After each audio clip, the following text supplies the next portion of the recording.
Break के बाद स्वागत है आप सभी का। और ब्रेक से पहले हमने इंडिगो पर चर्चा की, लेकिन एक बार उसका चार्ट चेक ले लेते हैं। इंडिगो के शेयर की बात करें तो 5,273 के लेवल के आसपास काम कर रहा है और आज भी शेयर में करीब करीब 3% की गिरावट है। अगर 5 दिन के चार्ट को देखा जाए तो 10% से ज़्यादा की गिरावट यहाँ पर देखने को मिल रही है। लेकिन अगर एक साल के चार्ट की बात की जाए तो 20% से ज़्यादा के रिटर्न भी शेयर ने दिए हैं। और हाल ही में जो है ये कंपनी निफ्टी में भी शामिल हुई थी। गौरांग जी, आपके पास आना चाहूंगी। इंडिगो कुछ दिन से कमजोरी लगातार नजर आ रही है खबरों की वजह से, लेकिन एक साल में अच्छे रिटर्न भी दिए हैं। तो आपकी क्या रणनीति होगी? कैसा लग रहा है आपको इंटरग्लोब एविएशन इस लेवल पर? बहुत बहुत धन्यवाद मंच पर आमंत्रित करने के लिए। सभी को प्रणाम और शुभ दिन। एक छोटा डिस्क्लोजर दे देते हैं, जो भी निवेश लायक रणनीति आपके कार्यक्रम में आज दोपहर रखेंगे, हमारे रिसर्च टीम की तरफ से राय है बुनियादी तर्क के आधार पर लंबी अवधि के लिए। इसमें हमारी कंपनी जियोजित अथवा मेरा कोई व्यक्तिगत निवेश नहीं, ना ही किसी प्रकार का वित्तीय लाभ मिलता है, ना ही किसी प्रकार का कॉन्फ्लिक्ट ऑफ इंटरेस्ट। लेकिन इसी स्तर पर राय हमारे क्लाइंट्स को देते हैं, संभव है उनका निवेश हो। और देखिए, बुनियादी दर के आधार पर आज के तारीख में भी और काफी लंबे समय से, मेरे ख्याल से जब से इंटरग्लोब एविएशन का आईपीओ आया तब से हमने निरंतर खरीदारी की राय है। एक आउट परफॉर्मर जैसे आप बता रहे थे रहा है, दिग्गज होने के बावजूद। और मेरे ख्याल से सबसे बेहतरीन तरीके से मुनाफा वाली उड़ान क्षेत्र की कंपनी न तो सिर्फ भारत में मगर विश्व भर में अगर आप गिनती करना जाए तो इंटरग्लोब एविएशन उस एक कुछ चुनिंदा कंपनियों में से कंपनियां होगी जो। लेकिन दुखद बात यह है कि जिस प्रकार से प्रवासी की परिस्थिति है आज, एक मजाक बना के रखा है इंटरग्लोब एविएशन ने। आप एक अनुभवी कंपनी हो, आपके पास भारत में 65% मार्केट शेयर है और ऐसा नहीं है कि उड़ान मंत्रालय की तरफ से 12 घंटे पहले या 24 घंटे पहले आपको यह सूचना मिली थी। आपको भली भांति पता था कि यह परिवर्तन हो रहा है, तो आपने अपने तरफ से कदम क्यों नहीं उठाए और पायलट्स और फ्लाइट क्रूज को अपने रूस्टर में शामिल करने के लिए? आपको किस बात की चिंता थी?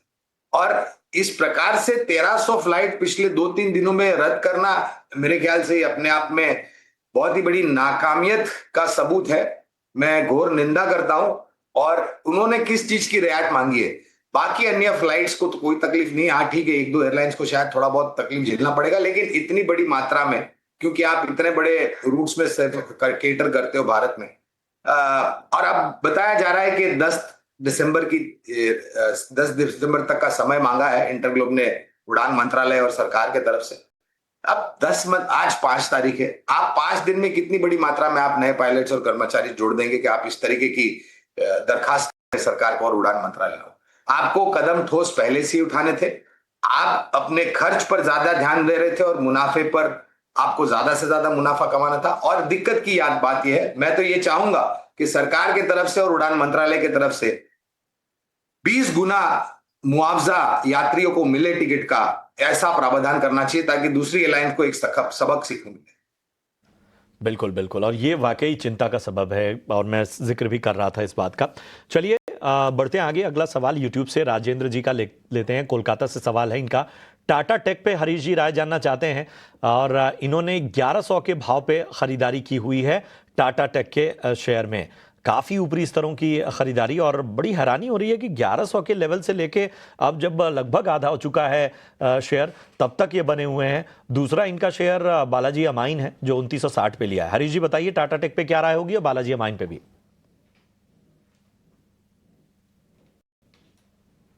Good morning Prashant ji. बिल्कुल, पहले अगर टाटा टेक्नोलॉजीज की बात करते हैं, बिल्कुल आपने सही बताया। लिस्टिंग के बाद हमने एक अच्छा रैली देखने मिला था, लेकिन उसके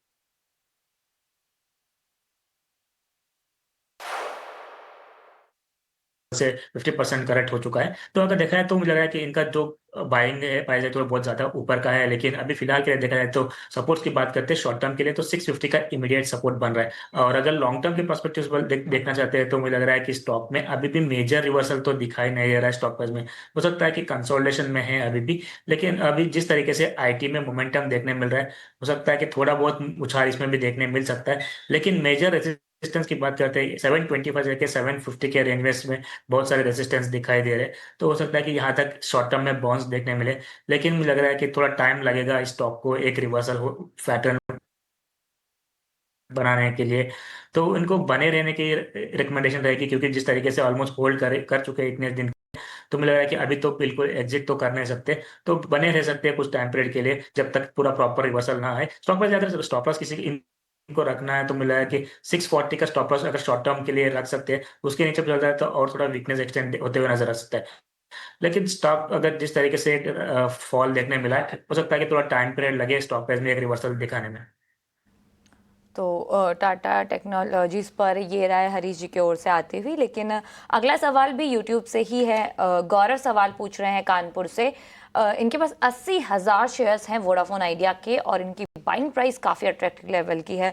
6.75 यानी 6 रुपये 75 पैसे पर इन्होंने खरीदा है और 10 रुपये 75 पैसे का भाव यानी इनके खरीद भाव से 4 रुपये ऊपर का जो लेवल है वो अभी चल रहा है। आज भी हल्की तेजी के साथ कारोबार कर रहा है और काफ़ी अच्छा खासा मुनाफा भी इन्होंने यहाँ पर कमा लिया है। अगर पिछले 5 दिन से देखें तो 9% तक की तेजी यहाँ पर वोडाफोन आइडिया ने हमें दिखाई है। ये 11 के लेवल तक गया था और उसके बाद एक करेक्शन भी इसने हमें दिखाया था, जिसके बाद वापस 8-8.5 रुपए के पास आया था। लेकिन वहाँ से अच्छी खासी तेजी फिर ये हमें शेयर्स 5 दिनों से दिखा रहा है। गौरंग सर, आपके पास आना चाहूंगी। वोडाफोन आइडिया इन लेवल्स पर कैसा लग रहा है आपको और इनके लिए आपकी क्या रणनीति होगी? देखिए, पहली बात तो ठीक है, आपने 6 रुपए 75 पैसे में 80,000 शेयर ले लिए और भगवान की कृपा से आज भाव 10 रुपए 75 के पार है। और ये इसलिए है क्योंकि पिछले कुछ दिनों में जो सर्वोच्च न्यायालय ने आदेश दिया था सरकार को, और सरकार ने जिस तरीके से मेरे ख्याल से माननीय मंत्री सिंधिया जी ने टिप्पणी करी थी कि कंपनी की तरफ से पत्रव्यवहार होगा तो हम वो जो एजीआर ड्यूज है उसके बारे में कुछ विश्लेषण करेंगे और आत्मचिंतन करेंगे। अगर आप बैलेंस शीट पर गौर करें तो मेरे ख्याल से आज के तारीख में भी अगर आप एजीआर ड्यूज को निकाल दें, जो भी छोटी मोटी मात्रा में सरकार बात कर रही है रियायत देने की, तो भी जो डेट है बैलेंस शीट पर वो बहुत बड़ा है, पहली बात। दूसरी बात, महीने दर महीने निरंतर वोडाफोन आइडिया अपने उपभोक्ता गंवा रही है भारती एयरटेल और जियो को। तीसरी बात, टेक्नोलॉजी को लेकर के भी आज के तारीख में असमंजस परिस्थिति, और टेलीकॉम सर्विस प्रोवाइडर क्षेत्र एक ऐसा क्षेत्र है जहां पर आपको कैपिटल इंटेंसिव यानी कि आपको कैपिटल पूंजी निवेश करनी पड़ेगी टेक्नोलॉजी अपग्रेड करने के लिए और अपने टेक्नोलॉजी को दुरुस्त रखने के लिए। मैं इनको एक ही दरखास्त करूंगा मिश्रा जी को कि आप अपनी बुद्धिमत्ता का प्रयोग करें। 6.75 का अगर 10.75 आया है तो अपनी बुद्धि, और 80,000 शेयर है तो अपनी बुद्धिमत्ता का प्रयोग करें। बुनियादी तर्क के आधार पर मैं टिप्पणी नहीं करना चाहूंगा क्योंकि कवरेज नहीं है। टेलीकॉम क्षेत्र में जो 2 कंपनियां हमें पसंद है, पहली है भारती एयरटेल, तीसरी है रिलायंस इंडस्ट्रीज, क्योंकि जियो का कारोबार रिलायंस की बैलेंस शीट के तहत आता है। तीसरी कंपनी है टाटा कम्युनिकेशन, क्योंकि ये दूरसंचार के लिए इंफ्रास्ट्रक्चर मुहैया कराती है। और एक चौथी कंपनी है जिसके ऊपर कवरेज नहीं है, कोई राय नहीं देता निवेश करने के लिए, लेकिन इसका भी आईपीओ आया था कुछ समय पहले, मेरे ख्याल से 1.5 साल पहले, 700 रुपए के आसपास आया था आईपीओ। मैं बात कर रहा हूं भारतीय एक्साकॉम की। आज के तारीख में वो 1700 के पार है। तो आप सक्षम और मजबूत कंपनियों में निवेश कीजिए।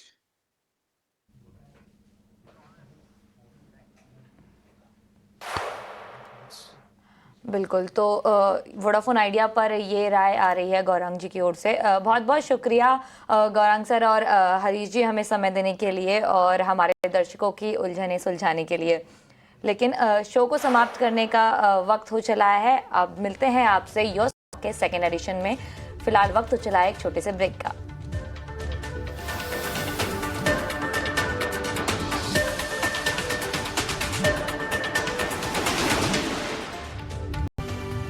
स्वागत है आपका ब्रेक के बाद यो स्टॉक के सेकेंड एडिशन में। और लगातार बाजार में एक अलग तरह की तेजी नजर आ रही है। हम आपके सवालों को शामिल करेंगे, लेकिन आप देखिए निफ्टी 150 अंक मजबूत इस वक्त होता हुआ 26,200 के पास अब धीरे धीरे निफ्टी जाता हुआ। अगर बैंक निफ्टी की बात करें 400 अंकों की तेजी 59,700 के पास इस वक्त कारोबार होता हुआ।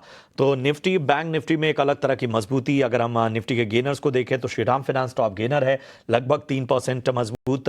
बजाज फिनसर्व, बजाज फिनांस यानी बजाज ट्विंस दोनों में लगभग 2.5% की तेजी नजर आ रही है। हिंडाल्को HCL टेक में भी लगभग 2% की तेजी है।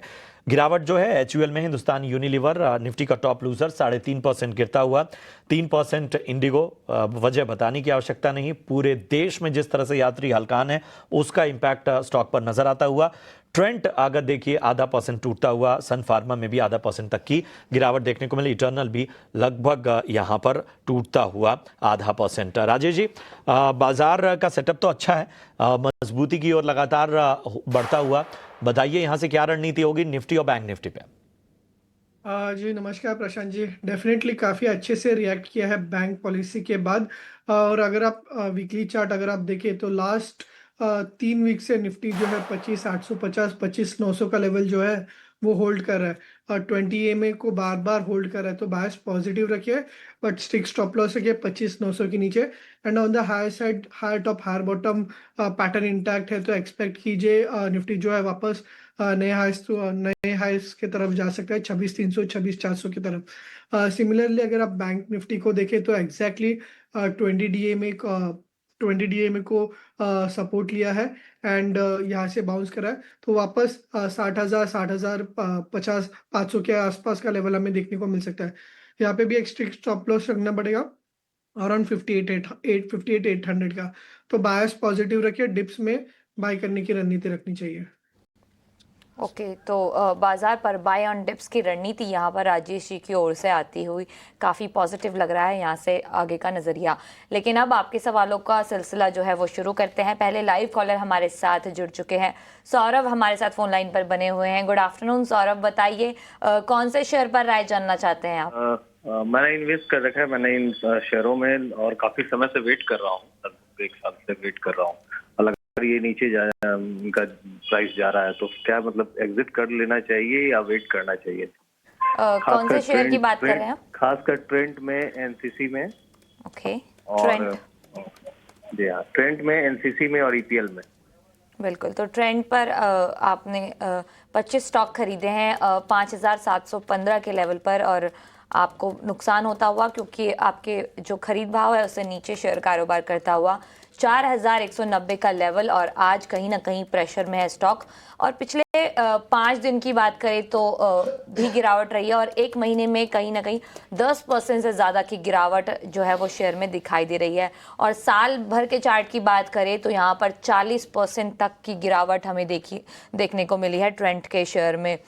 लेकिन जो पिछले साल अक्टूबर का महीना था वहाँ पे शेयर ने अपना जो है वो हाई बनाया था, 8,000 के ऊपर के लेवल भी हमें दिखाए थे, और वहाँ से आधा हो चुका है शेयर, 4,190 के लेवल के आसपास कारोबार करता हुआ। राजेश जी, ट्रेंड आपको कैसा नज़र आ रहा है ये स्टॉक, क्योंकि 1 साल में काफ़ी ज़्यादा प्रेशर जो है स्टॉक झेल चुका है। 25 शेयर्स हैं सौरभ के पास और 5,715 का जो है इनकी बाइंग प्राइस है। जी देखिए, डेफिनेटली एक अंडर परफॉर्मिंग स्टॉक रहा है। काफ़ी जो इंडिकेटर्स है वो ओवरसोल्ड में है, बट यहाँ पे मैं सलाह दूंगा कि एग्जिट मत कीजिए, काफ़ी ओवरसोल्ड है, एंड यहाँ से हम एक बाउंस बैक एक्सपेक्ट कर सकते हैं। तो यहाँ पे होल्ड रखना चाहिए। अगर आप नीचे में अगर आप देखें तो 4,100 4,000 के लेवल्स पे स्टॉक के लिए वीकली सपोर्ट है, तो यहाँ पे होल्ड रखिए। बाउंस में वापस 5,000 के आसपास आता है तो वहाँ पे एक बार लॉस को बुक कीजिए। एंड दूसरा जो काउंटर इन्होंने पूछा है वो है एनसीसी। एनसीसी भी सिमिलरली एक अंडर परफॉर्मिंग स्टॉक रहा है, बट इस पे स्पेशली काफ़ी अच्छे ऑब्जर्वेशंस बन रहे हैं कि पास्ट में जो रैली हुई थी उस रैली का जो गोल्डन रिट्रेसमेंट है वो अराउंड 160 165 के जोन में आ रहा है। अलॉन्ग विद दैट अगर आप वीकली चार्ट्स भी देखें तो इसका 200 वीकली मूविंग एवरेज 160 165 के आसपास आ रहा है। RSI अगर इसका देखें तो 10 के नीचे आ गए, तो काफ़ी ओवरसोल्ड पैरामीटर्स और काफ़ी की सपोर्ट्स के आसपास आ रहा है। तो यहाँ से एनसीसी में एक कॉन्ट्राबेट, यहाँ से एक शार्प रिकवरी एक्सपेक्टेड है। पॉसिबली 180 185 के लेवल्स जो है हमें देखने को मिल सकता है। तो एनसीसी में भी थोड़ा सा वेट करने की सलाह होगी 160 के आसपास का सपोर्ट को ध्यान में रखते हुए। चलिए तो ये है राय आपके तमाम स्टॉक्स पे। अब सीधा आपको लिए चलते हैं हैदराबाद हाउस दिल्ली, जहां पर प्रधानमंत्री नरेंद्र मोदी और रूस के राष्ट्रपति व्लादिमीर पुतिन की इस मुलाकात की तस्वीरें आप देख सकते हैं।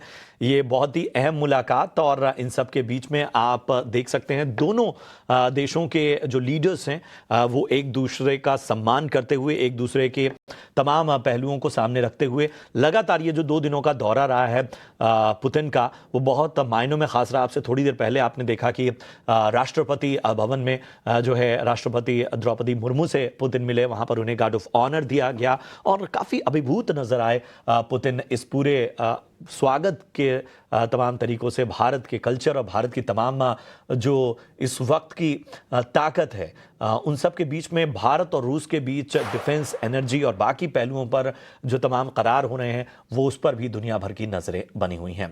बहरहाल हमें यहाँ पर एक ब्रेक के लिए रुकना होगा, लेकिन ब्रेक के उस पार जब हम आएंगे तब केंस्टेक के मैनेजमेंट हमारे साथ होंगे। और मैं बता दूं कि एक कंसर्न सामने आया है, उस कंसर्न पर कहीं ना कहीं कंपनी की सफाई के साथ वो मौजूद हैं।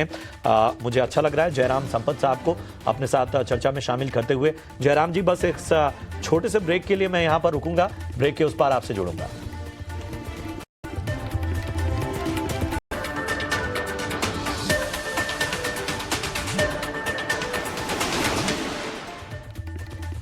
स्वागत है आपका ब्रेक के बाद, और बढ़ते हैं आगे। जैसा मैंने आपको बताया था, हमारे साथ केंस्टेक का मैनेजमेंट जुड़ रहा है।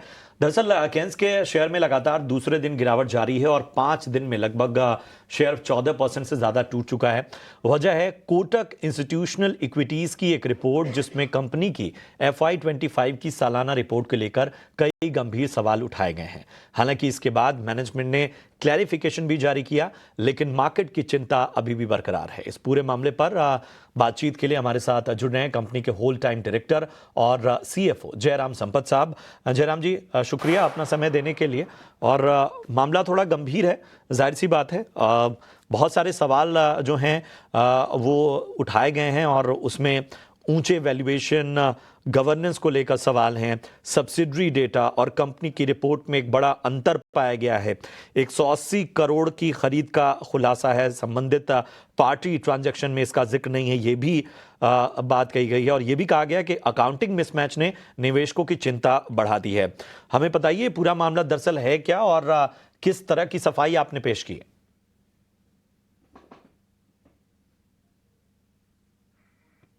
अपने आप को अनम्यूट कर लीजिए जयराम जी।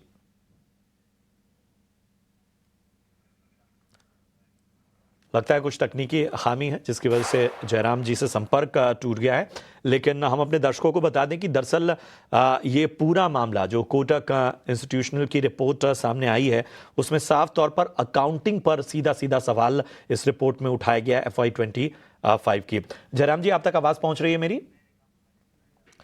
चलिए, लगता है कुछ तकनीकी खामी है, संपर्क नहीं हो पा रहा है। लेकिन राजेश जी, अगर हम केन्स टेक्नोलॉजी को देखें तो आप देखिए आज भी 8% से ज़्यादा की गिरावट नज़र आ रही है।